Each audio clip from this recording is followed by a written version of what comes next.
Vous écoutez l'émission Aracaille, enfin, consacrée aujourd'hui pour sa partie artistique à Léopold Chauveau, un joyeux inconnu pour la plupart d'entre nous, à commencer par nous, jusqu'à cette exposition magnifique au musée d'Orsay que nous avons visité, ma camarade et moi. C'était samedi? C'était vendredi. C'était vendredi, donc déjà vendredi. Déjà vendredi. Ouais, et nous en sommes sortis un peu sur les rotules, mais vraiment enthousiastes. Parce que c'est pas 10 salles, c'est une salle, mais c'est dense. Hein, si vous voulez vraiment regarder, comprendre ce qui se passe et qui est exposé, il faut vraiment se concentrer. Il faut vraiment. Parce que les sculptures, c'est des toutes petites sculptures.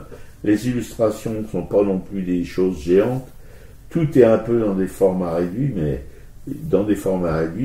là, il y a de la puissance. Pas la peine de faire des fresques de 12 mètres de long. La puissance, elle peut s'exprimer dans des petits formats de papier, à l'aquarelle.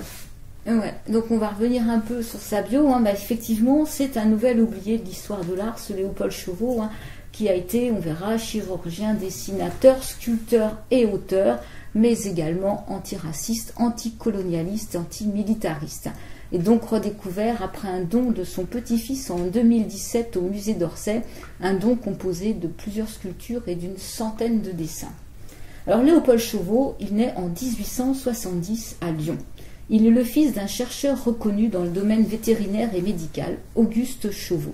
Et sa famille le pousse à suivre des études médicales, donc il monte à Paris et il devient chirurgien. Il se marie en 1897 et commence à exercer un métier qu'il apprécie peu.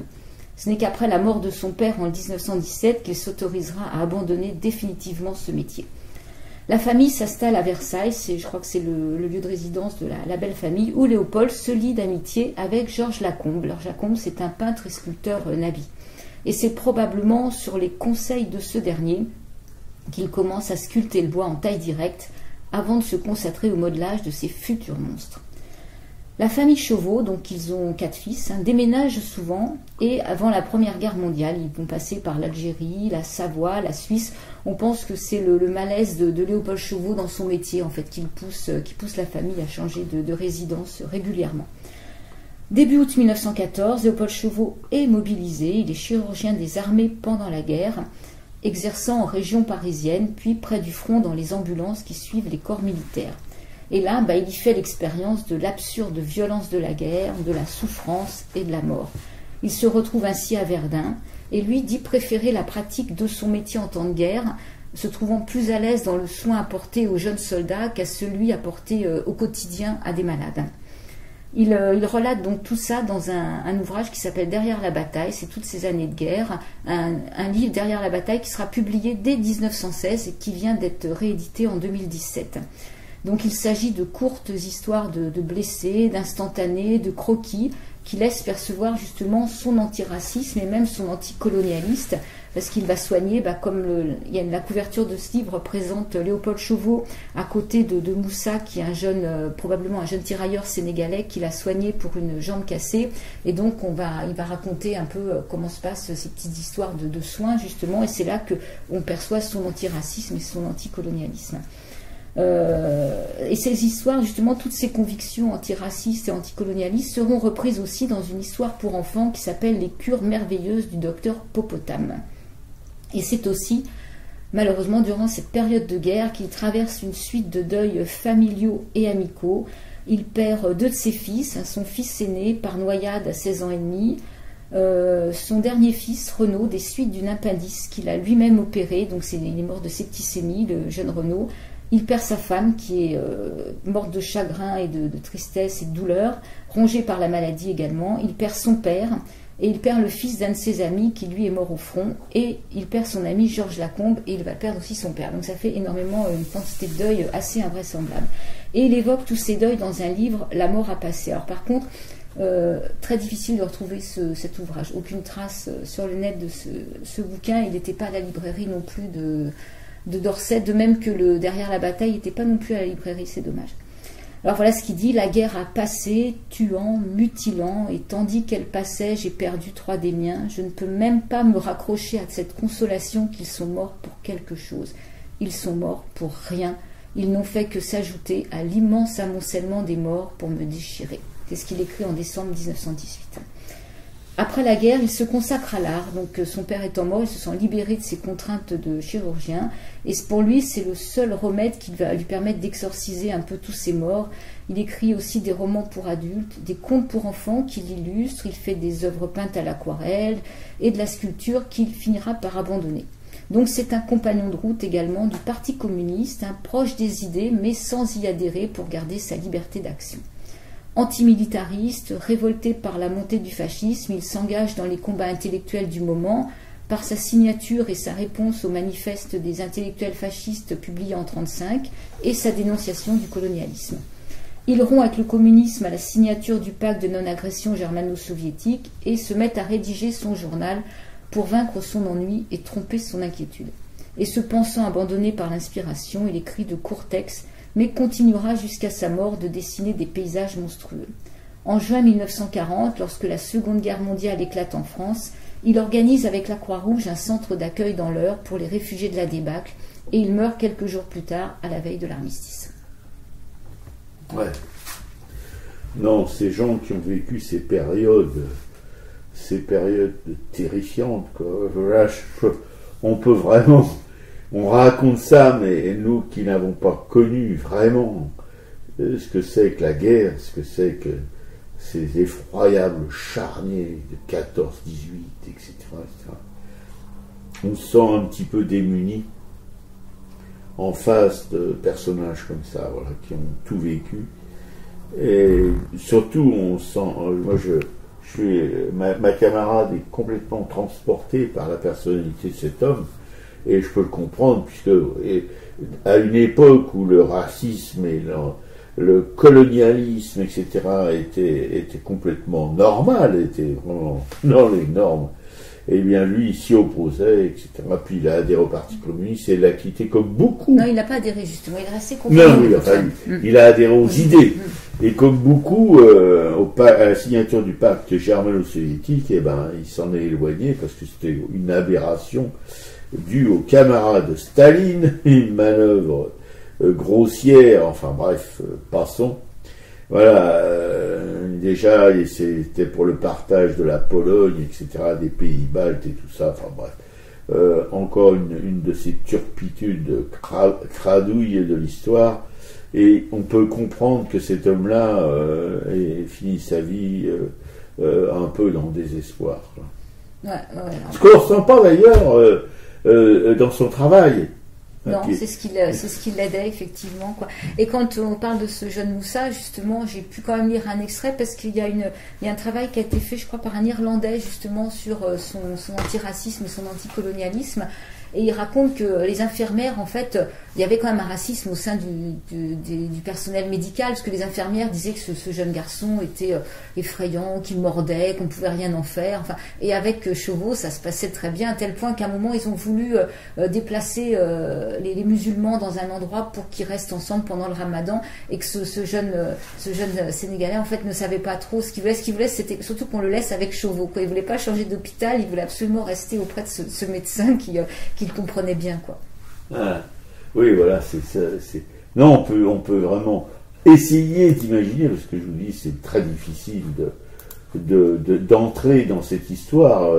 On n'a pas du tout les clés, on n'a rien pour ressentir les émotions que pouvaient susciter ces horreurs, quoi, voilà. Mais en tout cas, simplement avec quelques traces de son histoire, on peut quand même s'imaginer que c'était un personnage assez extraordinaire.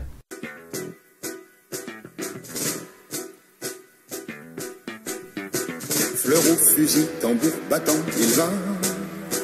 Il a 20 ans, un cœur d'amant qui bat. Un adjudant pour surveiller ses pas. Et son barda contre son flanc qui bat. Quand un soldat s'en va en guérilla, dans sa musette son bâton de maréchal. Quand un soldat revient de guerre, il a dans sa musette un peu de linge sale, parti pour mourir un peu à la guerre, à la guerre. C'est un drôle de petit jeu qui ne va guère aux amoureux. Pourtant, c'est presque toujours quand revient l'été qu'il faut s'en aller. Le ciel regarde partir ceux qui vont mourir au pas cadencé. Des hommes, il en faut toujours, car la guerre se fout des serments d'amour, elle n'aime que le son du tambour. Quand un soldat s'en va en guérilla, des tas de chansons et des fleurs sous ses pas. Quand un soldat revient de guerre, il a simplement eu de la veine et puis voilà. Simplement eu de la veine et puis voilà. Simplement eu de la veine et puis voilà. Une magnifique chanson que vous avez la chance, si vous écoutez Radio Sous-Pente et l'émission Aracaille, la chance d'entendre Francis Lemarque, un chanteur, un communiste aussi, comme par hasard, qui a fait partie du groupe Octobre, etc. Bon, chanteur populaire très très connu entre les deux guerres. Enfin non, pas entre les deux guerres, qu'est-ce que je raconte? Entre la dernière guerre et les années 60, 70, voilà. Et puis, oui, cette chanson, on trouve en tout cas, on l'a choisie parce qu'elle évoque quelque chose quand même, voilà. Et tout de suite, je vais vous causer dans le poste des sculptures de cet artiste un petit peu atypique, pour pas dire complètement atypique, parce qu'il n'avait pas de formation artistique, parce qu'il venait d'un milieu plutôt médical, quoi. Enfin, bon, on peut dire ce qu'on veut. Là-dessus, c'est pas très important. Ce qui est important, c'est qu'ici est collé. Il a vite abandonné la sculpture sur bois, la taille directe que lui avait enseigné cet artiste Nabi, pour se consacrer plus au modelage, et qui alors plâtre, bref, terre à modeler, qu'il a pratiqué, et c'est là qu'il a pu exprimer, si vous voulez, sa personnalité, je crois, profonde, en modelant des petites bestioles, des petits monstres qui sont craquants, parce que ils veulent être monstrueux, mais ils ne le sont pas du tout. Ils ont des bonnes bouilles en général, voilà. Puis il a aussi, comment dirais-je, sculpté, enfin modelé les membres de ces petits personnages qui sont des mi-animaux, mi-humains, un mélange d'oiseaux, de reptiles, de crapauds, etc. Ça n'a pas enfin, je veux dire, scientifiquement. Ouais, c'est des êtres hybrides, quoi. Hybrides vraiment... complètement, voilà, comment on les appelle, des chimères. Voilà. Mais avec c'est ça qui, moi, ce que j'aime, parce qu'on a vu d'autres sculpteurs de monstres, c'était celui qu'on avait vu aussi au Petit Palais ou au musée Bourdelle, non? Non, hein, au musée Bourdelle, ouais. Comment tu te souviens de son nom? Jean Cariès. Ouais, Jean Cariès.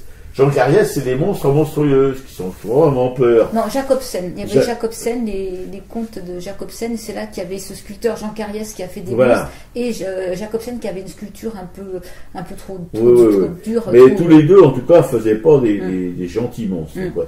Tandis que ce sculpteur, quand on a regardé les œuvres à Orsay, Léopold Chauveau, moi je pense que ça devait être quelqu'un de vraiment, je comprends en même temps le petit Moussa, c'est Moussa, qui voulait pas qu'on le sépare de ce médecin, parce que ça devait être vraiment un homme gentil, un humain, vraiment un humain comme on les aime en tout cas ici. Voilà. Et ça se reflète évidemment dans sa sculpture. Alors, c'est craquant, c'est bien fait en même temps. Alors il a dû mouler, si vous voulez, ces sculptures, ces modelages en terre, il a dû les mouler pour en faire après des empreintes en plâtre, puis en plâtre ciré, il y avait différentes manières de cirer le plâtre, c'est très joli le plâtre ciré. Alors il y a aussi des bronzes, mais bon, avant j'aimais beaucoup les bronzes, mais maintenant je suis un peu plus difficile, voilà, ma camarade partage en même temps ce sont des mains. Bah oui, parce que c'est vrai que ces petits monstres en plâtre ciré rouge sont tellement attachants, tellement bonhommes, tellement doux. Ouais, c'est. Ouais. Le bronze donne tout de suite un air plus classique, plus sévère, quoi. Même si dans le fond, la sculpture exprime aussi beaucoup de gentillesse, beaucoup de tendresse. Voilà. Alors, ce sont des toutes petites sculptures, donc il faut s'approcher de très près. La lumière est pas terrible, parce qu'il faut les regarder dans le détail. C'est des petites choses, comment on pourrait dire, des petits nagras, quoi. C'est peut-être un pléonasme, enfin des nagras, quoi. Vous voyez les nagras, parce que c'est une sculpture en jade magnifique. Mais là, elles font quand même une trentaine de centimètres. Ah non, elles sont beaucoup plus petites. Mais, parce qu'on voit leur position. Enfin, il y en a qui sont quand même. Enfin, vous ferez votre petite musique. Tout seul, hein, si vous allez à Orsay, ce qu'on vous conseille fortement. Oui, alors c'est vrai que cette exposition, en plus, elle montre un peu ses sources d'inspiration. Hein. Donc, Chauveau a commencé à faire ses monstres vers 1905. C'est vrai qu'il avait ses enfants. C'était aussi un stimulant, parce que je crois que c'était un père très attentif, qui avait envie de raconter des histoires. On verra qu'il y a toute une partie de sa littérature enfantine. Quand il était au front, il envoyait déjà des cartes postales avec des monstres dessinés. Donc il y a tout ce lien paternel aussi qui le plonge un peu dans cet univers. Et il y a aussi toutes ces autres sources d'inspiration qu'on peut voir. Hein. Il y a des parallèles qui sont faits avec les estampes japonaises. D'ailleurs, il y a un très très beau livre d'estampes. Il y a 3 ouvrages illustrés d'estampes japonaises ou de dessins japonais qui sont absolument magnifiques, là, qui sont présentés. Il y a aussi une gravure de Jérôme Bosch, hein, parce qu'effectivement, il y a toutes ces créatures de Jérôme Bosch qui l'aident. Il y a tout l'art gothique et les gargouilles. Il y a aussi des petites statuettes d'art précolombien. Donc voilà, on sent un petit peu toutes ces sources d'inspiration. Ces influences. Oui. Et lui, d'ailleurs, disait en 1909, « Dans mon atelier, je rêve au milieu des monstres, je revois figés en matière dure les douloureuses contorsions de mon âme et j'oublie pour quelques instants les contacts subis dans la journée. Chers monstres, heureux monstres, vous ne connaissez pas l'angoisse, vous vivez calme, sous vos formes tourmentées, fiers de ne ressembler à aucun autre être. » Voilà. Et il écrit exact aussi en 1935, « Je n'avais jamais encore vu que les gargouilles de certaines cathédrales, quelques monstres chinois et japonais, et déjà je sentais qu'il y avait un monde à ma convenance. Plus tard, je me mis à sculpter, à dessiner des êtres irréels. Après chacune de ces créations surnaturelles, je me sentais allégé. Besoin de libération, amour de la fantaisie. » Oui, bien sûr. Écoutez, moi, je ne vais pas le dénigrer, puisque déjà dans mon enfance, mon entourage, la famille me désignait du doigt en disant « Oui, c'est le dessinateur de monstres. » Je savais faire que ça. Voilà, et j'étais bien avec mon petit monstre dessiné, là, c'était pas du tout du modelage. Alors ces monstres, à lui, ont des positions assez remarquables. Ils sont très laxes, ils ont les pattes par-dessus, enfin ils ont une position qui n'est vraiment pas agressive, il n'y a jamais des dents, des choses comme ça.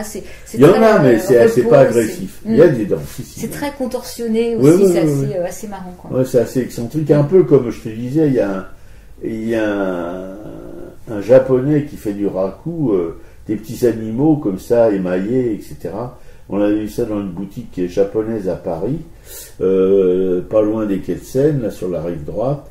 Et c'était aussi, moi, ils me font craquer ces petits. J'avais acheté d'ailleurs une carte postale de ce travail et que je trouvais aussi craquant parce que justement les petits animaux qu'il fait, ce sculpteur japonais, ça ressemble beaucoup, même si c'est pas traité de la même manière, ça ressemble beaucoup dans l'esprit à ce que fait Léopold Chauveau.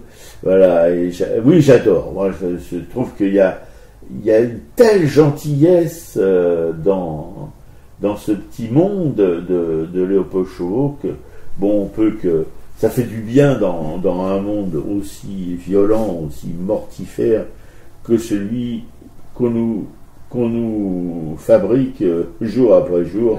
que ce soit dans ce pays ou dans d'autres pays. Voilà. D'ailleurs, on trouve même dommage qu'il ait arrêté de faire des monstres, Ouais. qui se soit uniquement concentré après à la littérature enfantine. On aurait bien voulu qu'il continue, parce qu'il y aurait eu probablement encore une évolution. Ouais, Enfin, tout c'est à vrai fait. qu'il... Ouais, c'est étonnant, oui. Ça mériterait de savoir pourquoi vraiment il n'a pas continué à s'exprimer dans ces petites sculptures, quoi, parce que c'est quand même tellement exceptionnel que voilà, c'est dommage. Oui, dommage pour nous surtout.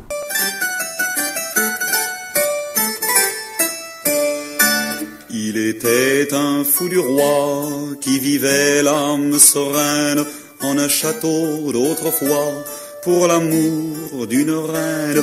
Et vive les bossus ma mère, et vive les pendus, et vive les bossus ma mère, et vive les pendus. Il y eut une grande chasse où les nobles deux par deux, tous les 10 mètres s'embrassent en des chemins qu'on dit creux. Et vive les bossus ma mère, et vive les pendus, et vive les bossus ma mère, et vive les pendus.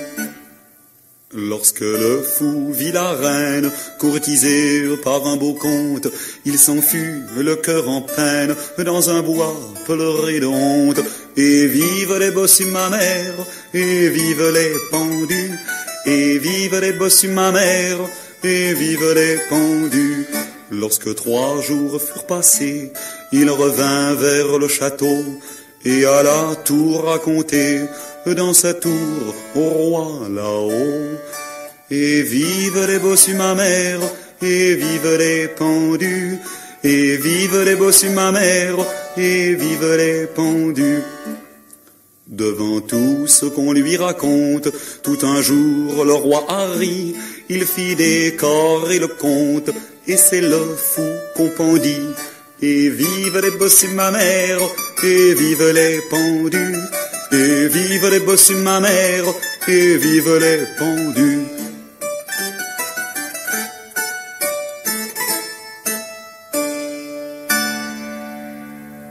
Le fou du roi, interprété par Jacques Brel. Et vous écoutez toujours à Racaille pour une émission consacrée à Léopold Chauveau et une exposition de son œuvre au musée d'Orsay. Voilà, et en dernière partie, on va évoquer aussi tout ce qui concerne la littérature enfantine, hein, qui a une place importante dans cette exposition, qui est toute la partie centrale. D'ailleurs, on peut préciser que c'est vraiment une exposition aussi pour enfants. Il y a des animations pour enfants à l'intérieur de l'exposition. Il y a une table numérique où ils peuvent dessiner un monstre, d'ailleurs qu'on revoit sur un grand tableau. C'est plutôt sympa. Et il y a aussi des sculptures qu'on peut aller toucher à l'intérieur pour essayer d'identifier laquelle des 3, parmi celles qui sont présentées, de laquelle il s'agit, quoi. Donc et puis il y a beaucoup, après, comme je vais voir, là, je vais en parler, il y a beaucoup d'illustrations de ces contes. Tu crois que j'aurais pu dessiner moi aussi? Ouais. Il n'y a pas d'âge limite. Oh bah alors pourquoi tu me l'as pas dit? Moi j'aurais bien aimé dessiner avec les petits. Ah ouais. Alors voilà, littérature enfantine. Alors, qu'est-ce qu'on peut dire? Que dès 1921, en fait, il prend la plume pour écrire des histoires qu'il avait inventées autrefois pour ses fils, et notamment pour ce petit Renaud, que je crois qu'était quand même son petit préféré, et il aimait bien la fantaisie de ce petit gamin. D'ailleurs, quand on le voit en photo, bon, il est mort jeune, il a encore des grands cheveux un peu bouclés. Et le premier recueil qu'il a écrit, c'est Histoire du poisson-scie et du poisson-marteau, qui est paru en 1923. Ensuite, il y a beaucoup d'autres, une série d'albums et de recueils qui vont paraître. Hein. Il y a les histoires du petit Renaud, il y a les cures merveilleuses du docteur Popotame, Petit poisson devenu grand, l'histoire du roi Clay, Les deux font la paire, et certains de ces ouvrages sont en bibliothèque. Hein. Quand on regarde sur les bibliothèques de Paris ou même de Montreuil, on peut en trouver pas mal, et elles ont été rééditées grâce à un travail de réédition récent. Donc il y a vraiment des beaux albums, et ceux-là sont en vente à la librairie du musée, certains. Et donc Chauveau, dans ses histoires, privilégie là aussi les histoires d'animaux, hein, dans ses albums et ses recueils. Et c'est pas parce que les enfants partageraient avec eux une espèce de tendre innocence et qui pourrait ainsi les parer de nobles qualités humaines. Nulle histoire mièvre, hein, dans ces histoires. Ce sont plutôt c'est une poésie du réel qui peut être drôle, mais qui peut être impitoyable. D'ailleurs, on va retrouver aussi des morts par noyade, parce qu'il y a quand même le traumatisme de ce fils aîné qui est mort noyé. Alors on peut préciser qu'il avait une admiration pour Kipling, hein, et qui puise aussi dans cette tradition du conte et de la fable, et pour ouvrir à travers le plaisir qu'offre la fantaisie et ses décalages, un petit peu de questionnement. Et il travaille beaucoup son écriture, et on voit bien, j'ai trouvé un site qui explique un petit peu son travail, où il y a des pages manuscrites, on voit qu'il barre, il revient. En fait, il voulait retravailler son style de façon à ce que son écriture soit la plus incisive possible. Donc il enlève des mots de liaison, ça va te couper, ça va te parler. Hein. Donc enlever les mots de liaison, enlever les coupes trop longues ou qui nuisent à l'intrigue. Enfin voilà, il veut des phrases simples, proches d'un style oral, qui soit plus abrupt dans l'enchaînement, enfin qui soit compréhensible et qui se perde pas un peu dans les considérations. Voilà. Donc il va aussi avoir un travail d'illustrateur, il va revisiter les classiques, hein, il va illustrer la Bible, les Fables de La Fontaine. Alors les Fables de La Fontaine restent un de ses livres préférés quand il était à l'école. C'est le seul livre qui disait ouvrir sans être obligé par la maîtresse. Et d'ailleurs, il conseillait aux enfants d'apprendre des fables par cœur, ce qu'il faisait lui pour lutter contre la mélancolie. Oui, c'est pas étonnant parce que dans les Fables de La Fontaine, moi je les ai lus illustrés par Ravier, c'est Gustave Ravier, Benjamin Ravier. Et il y a des monstres, voilà, c'est que des monstres pratiquement. C'est tous les animaux mis en scène, exactement. Et donc en plus il y a aussi cette forme un peu concise, et donc qui lui a aussi servi d'inspiration. Donc apparemment il a illustré 90 fables 90 fables. Ah, quand même. Ouais. Et alors ce qu'on peut voir aussi, c'est donc sont ces histoires de contes, tous les contes qu'il a, toutes les histoires qu'il a inventées. Alors on pourra voir par exemple les cures merveilleuses du docteur Popotam. Alors voilà de quoi il s'agit. En Afrique, un hippopotame docteur soigne les animaux avec des méthodes originales. Donc ce qu'il préfère, c'est rendre la vie aux morts, car la mort n'est qu'une maladie plus grave que les autres. Donc la queue du petit éléphant raconte comment un éléphant se fait manger la queue, que le docteur va faire repousser. Popotam allonge le cou et les pattes de la petite girafe pour qu'elle puisse brouter les feuilles des arbres. Et le singe empoisonné par un champignon est enfermé dans une boîte pour lui faire reprendre vie. Et donc ce docteur est tellement célèbre qu'il est appelé à Paris pour guérir le président de la République.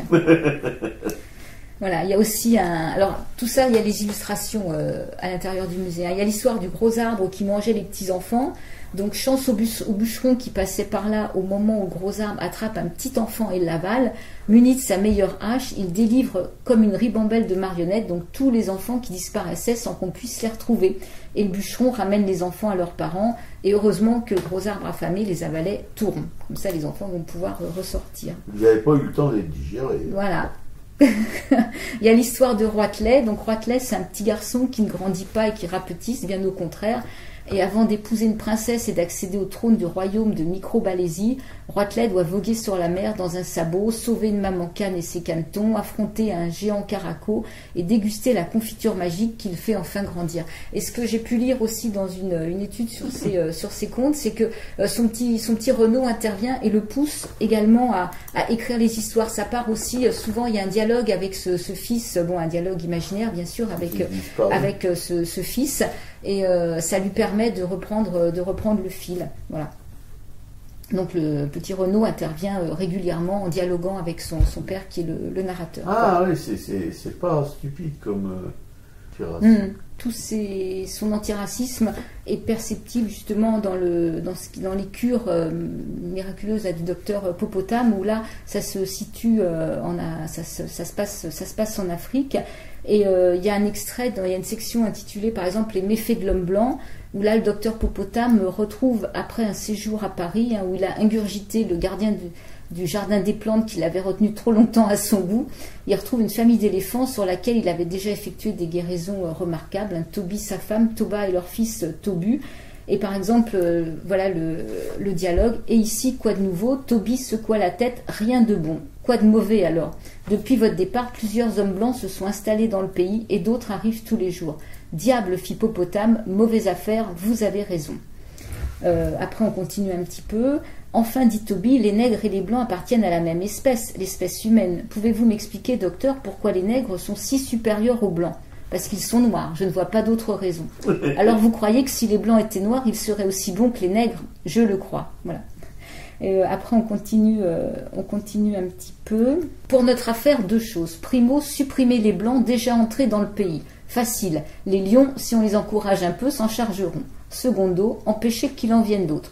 Difficile. Je tourne la difficulté. Sur le chemin qui conduit des pays étrangers chez nous, nous creusons une fosse. Nous remplissons de peinture, une peinture spéciale que j'inventerai, le noir popotame.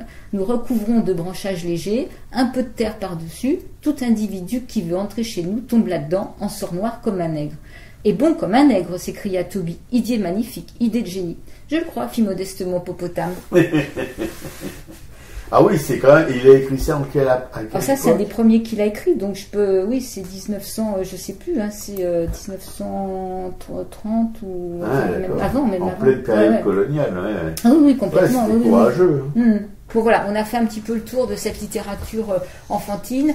Si ce que je peux ajouter aussi, c'est que il a écrit un texte autobiographique qui s'appelle L'enfant qui rêve, et là il se décrit comme un vieux petit enfant. C'est un peu comme ça aussi qu'il dialogue avec son petit Renaud dans les histoires. Il va dialoguer avec ses lecteurs, et on peut penser aussi à ses fils putatifs de littérature enfantine actuelle. On peut penser à Solo Taref, à Claude Ponty, à Maurice Sandac. On peut aussi penser à Topor.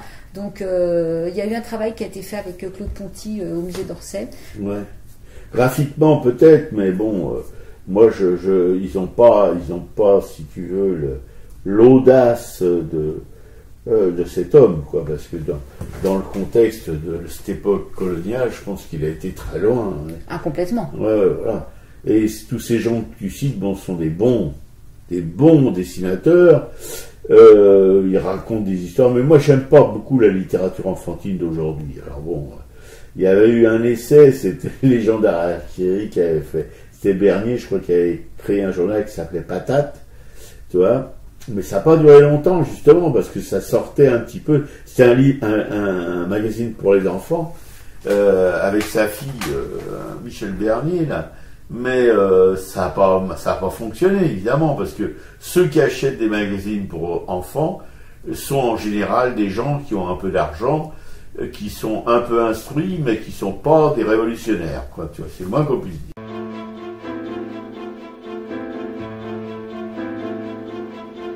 Le musée des horreurs, des peurs, gîte au fond de mon cœur. Malheur, sous la gaze dorée de fées, la bataille fait rage, carnage. Le musée des horreurs est un palais maudit où s'accouple la fleur carnivore et la truie.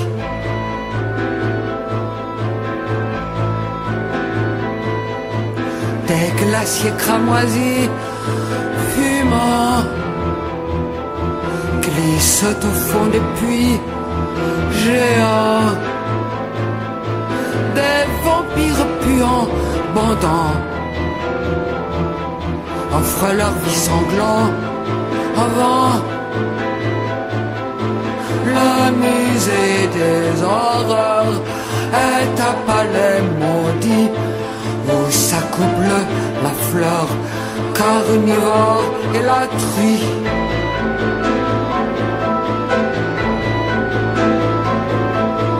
Des cercueils déterrés, béants, ont les parois griffées dedans.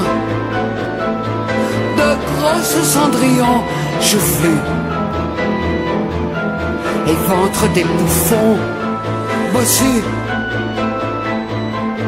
Le musée des horreurs est un palais maudit où s'accouple la fleur carnivore et la truie.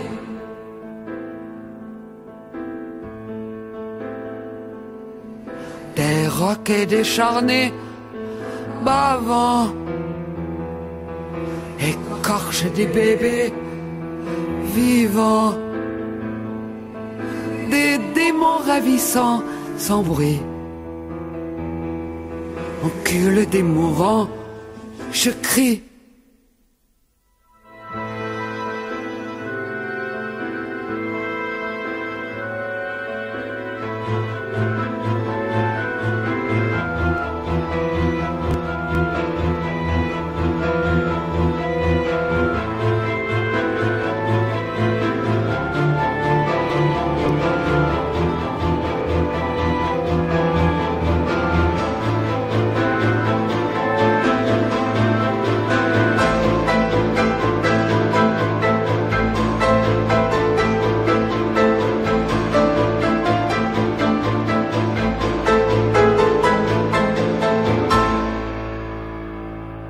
Le musée des horreurs, Brigitte Fontaine. Après cette retransmission de l'émission sur Léopold Chauveau, les expos, qui elles sont d'actualité. Louise Gros à la Fondation Taylor jusqu'au 25 octobre. On en a parlé dans l'émission précédente. Si vous avez envie d'avoir des retours sur son travail, il faut nous écouter. Thierry Loulet à la Galerie Estade à Paris, Place des Vosges jusqu'au 31 octobre. Raoul Villoula à la Galerie Anaphora jusqu'au 8 novembre. Aide sculptrice à Paris, musée Camille Claudel à Nogent-sur-Seine jusqu'au 4 janvier. Niki de Saint-Phal, Jean Tinguely, Pontus-Sultan au Grand Palais jusqu'au 4 janvier. Trésor sauvé de Gaza à l'Institut du monde arabe jusqu'au 2 novembre. Niki de Saint-Phal du Buffet, Destin croisé à la Fondation du Buffet jusqu'au 13 février. Jean-Baptiste Greuze, L'enfance en lumière au Petit Palais jusqu'au 25 janvier. Impression Nabi à la BNF Richelieu jusqu'au 11 janvier. Georges Delatour au musée Jacques Marandré jusqu'au 25 janvier. Éblouir Paris, John Singer Sargent au musée d'Orsay jusqu'au 11 janvier. Georges Condo au musée d'art moderne jusqu'au 8 février. Et on avait parlé d'Éric Dubuc, dont sa sœur Cécile porte l'œuvre et la mémoire. On avait fait une émission sur la petite exposition qu'il y avait eu dans une salle dédiée au musée d'art moderne. Et là, Cécile m'avait parlé d'une exposition à venir. Ça arrive, c'est jeudi 16 octobre à 18 h. Il y aura le vernissage à la galerie Famille Malinowski. C'est 44 rue de Sévigné à Paris 3e. Et donc l'exposition s'appellera Nul n'écoute le silence des autres, et c'est un petit peu les travaux préparatoires, tout ce qu'avait travaillé Eric sur ce qui a été présenté après au musée d'art moderne. Donc voilà, c'est intéressant. Je pense que après l'exposition dure jusqu'au 13 décembre, donc allez-y, ça permet de retrouver l'œuvre d'Éric Dubuc. Le culturel de la semaine. Alors j'ai lu un livre, j'ai lu Madeleine avant l'aube, un livre de Sandrine Colette que m'avait conseillé Sophie justement quand on s'était vu il y a quelque temps. Et c'est un livre qui laisse, qui frappe en pleine tête, quoi. Un livre que l'on referme, on est épuisé, on a la peau sur les os. On est un peu aussi soulagé, une petite lueur d'espoir, un brin de lumière au bout du chemin. On est avec une écriture puissante, évocatrice, qui nous plonge dans un hameau, à une époque où les familles travaillent la terre qui ne leur appartient pas, où la nature est hostile, la survie omniprésente, que ce soit la survie à la famine, aux violences du fils du maître qui peut agir, tuer, violer, mais où les liens familiaux sont indispensables. Et puis l'arrivée de cette petite Madeleine, une jeune fille un peu qui arrive de la forêt et qui va apporter une lueur, une lumière dans cet univers. Voilà, c'est vraiment... moi, j'ai terminé cette nuit, j'arrivais pas à dormir, j'ai terminé ce livre. Ça m'a complètement prise parce que j'avais l'impression d'être avec ces gens, ces paysans qui essayaient de travailler une terre durcie par le gel, de trouver des racines pour manger. Et puis, il y a cette violence, cette dureté. Et en même temps, il y a de très belles choses dans les liens. Donc, c'est vraiment un livre à lire qui a été d'ailleurs, je crois, qui a été le prix Goncourt des lycéens et le prix des détenus. Et ça se passe où? Justement, ça se passe à la campagne, dans un village qui s'appelle Les Montées. On a un petit... En France, on a une petite rivière en bas, mais il n'y a pas, l'époque n'est pas complètement définie, le lieu n'est pas complètement défini. Et ça, c'est important aussi parce qu'en fait, c'est partout. En fait, c'est partout à une époque où la survie était compliquée. Ça peut donner des indications sur l'époque. Voilà, une époque où les paysans travaillaient une terre effectivement qui n'était pas la leur, quoi. Où il y avait des maîtres. Voilà, où il y avait des maîtres. Non, c'est vraiment une très très belle écriture qui m'a complètement aspirée. Peut-être l'époque de Gaston Coutet. Avant, je pense. Avant. Et tout de suite, enfin, le salut à nos amanches, Claude et André de la Nation, Claude et William, nos poteaux de Brest-la-Croisette, Jean-Paul Souvras de Coup de Kerbranche dans Schnorr, un grand humaniste et un grand peintre, spécialiste du sandwich au jambon et du petit caudrouge. Claudine, une copine à ma camarade Piquécou, qui, comme ma camarade Piquécou, fait dans l'art, enfin dans le regard sur l'art, et qui partagent ainsi leurs émotions. Corinne, Emmanuel et Frédéric, une petite bande de 3 poteaux. Corinne, qui est tapissière émérite, qui fait enfin je sais pas comment on dit, qui tisse des chefs-d'œuvre. Anne-Emmanuel, qui est une plasticienne, et Frédéric, qui fait des petites aquarelles qui sont un petit peu intello, mais très intéressantes.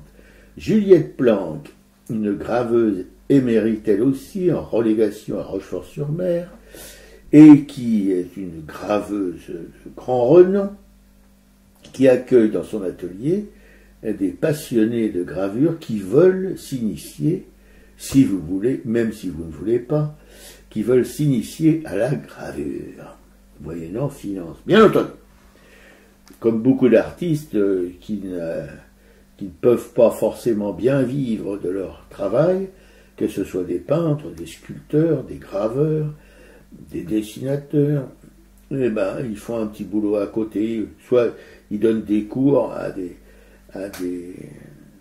gens, si on veut dire ça comme ça, et pour se faire un peu de maille.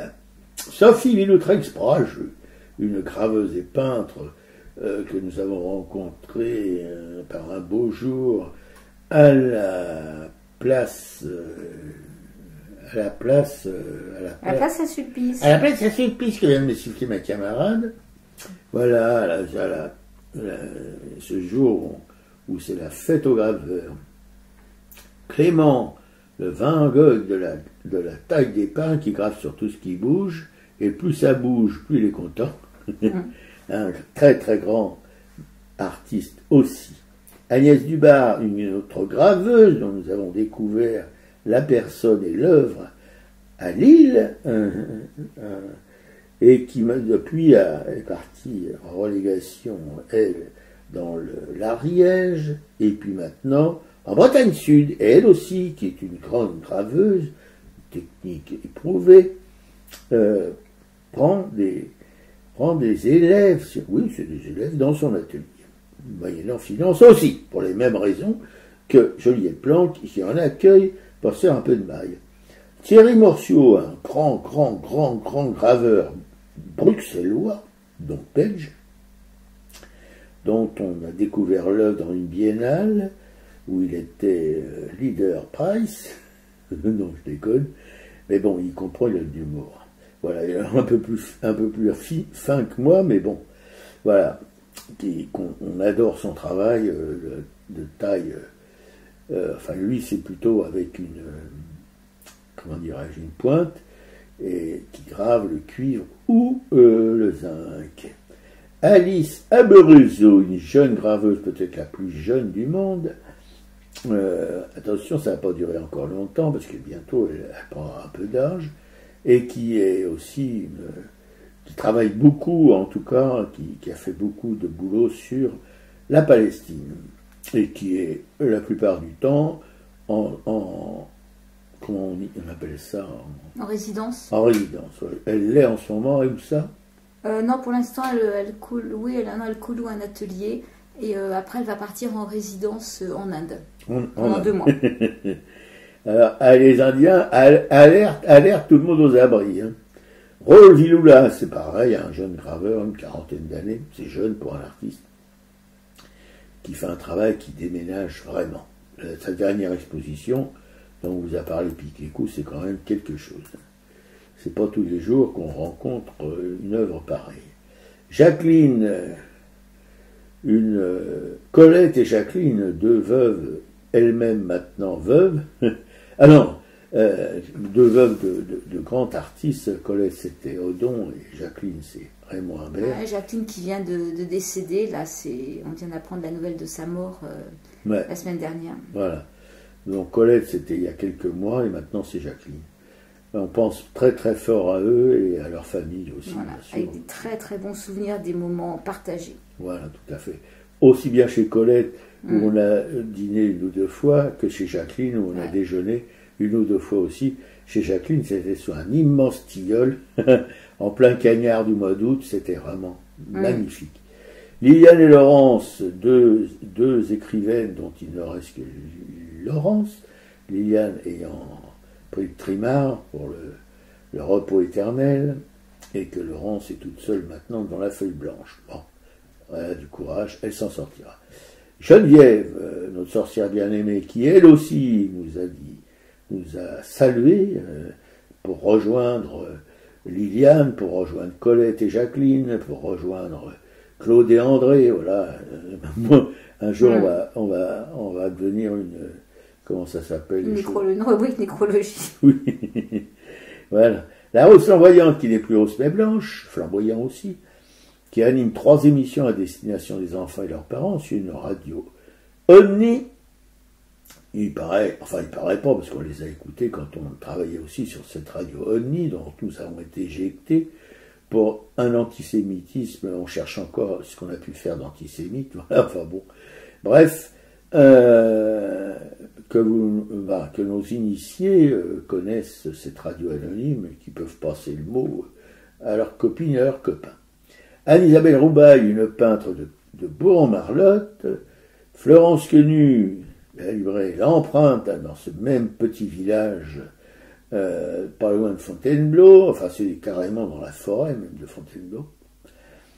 Dominique Paula d'Ardouin, une galériste qu'on a beaucoup aimée et dont on chérit le souvenir, ainsi voilà, et qui a travaillé, qui a fait bouger un peu le gros cul de Paris, le gros cul artistique de Paris. Enfin, si Paris, c'est plus la ville quand même, c'est plus la ville de l'art. Marie Dognaud a une galériste vivante, dont les cimaises sont toujours dignes des regards des passionnés de peinture ou de gravure. Antoine Manoury de Panam Swing, un grand inconnu musical, mais que ma camarade connaît par leurs travaux musicaux, et autrement personne d'autre qu'elle les connaît.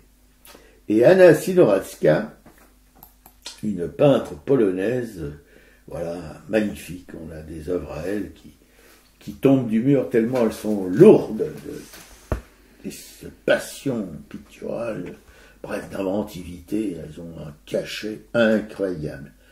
Et l'émission est à l'écoute sur nolblegaracay.fr et tout de suite on se finit avec Frédéric Mélisse. Salut. Salut les copines, salut les copains. Et moi,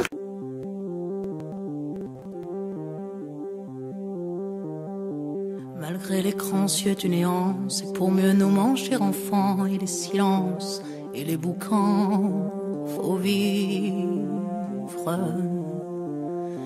Et bien qu'aveugle sur fond de nuit, entre les gouffres infinis, des milliards d'étoiles qui rient, faut vivre. Malgré qu'on soit pas toujours beau, et que l'on ait plus ses 16 ans, et sur l'espoir, un chèque en blanc, faut vivre. Malgré le cœur qui perd le nord, au vent d'amour qui souffle encore, et qui parfois encore nous grise, faut vivre. Malgré qu'on n'ait pas de génie, n'est pas Rimbaud qui veut Pardi, et qu'on se cherche un alibi. Malgré tous nos morts sans coquette qui errent dans les rues de nos têtes, faut vivre.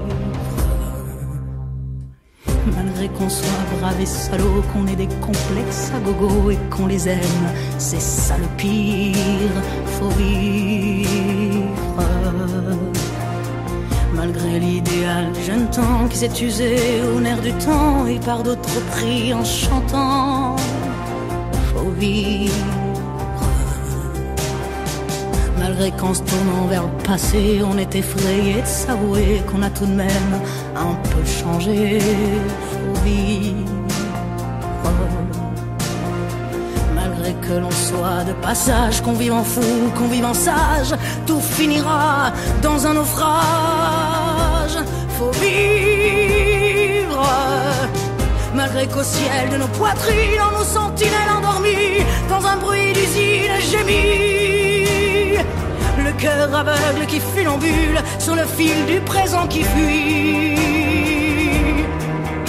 Faut vivre. Malgré qu'en nous un enfant mort, si peu parfois remue encore comme un vieux rêve qui agonise. Faut vivre. Malgré qu'on soit dans l'engrenage de nos terres et des héritages où le cœur s'écœure et s'enlise. Faut vivre. Malgré qu'on fasse de l'humour noir sur l'amour qui nous en fera boire jusqu'à ce qu'ils nous disent au revoir. Faut vivre. Malgré qu'à tous les horizons, comme un point d'interrogation, la mort nous regarde d'un œil ivre. Faut vivre. Malgré tous nos serments d'amour, tous nos mensonges jour après jour, et bien que l'on n'ait qu'une vie, une seule pour l'éternité, malgré qu'on la sache rater. Faut vivre.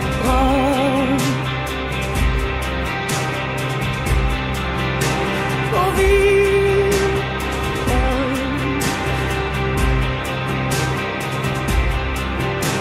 Faut vivre. Faut vivre.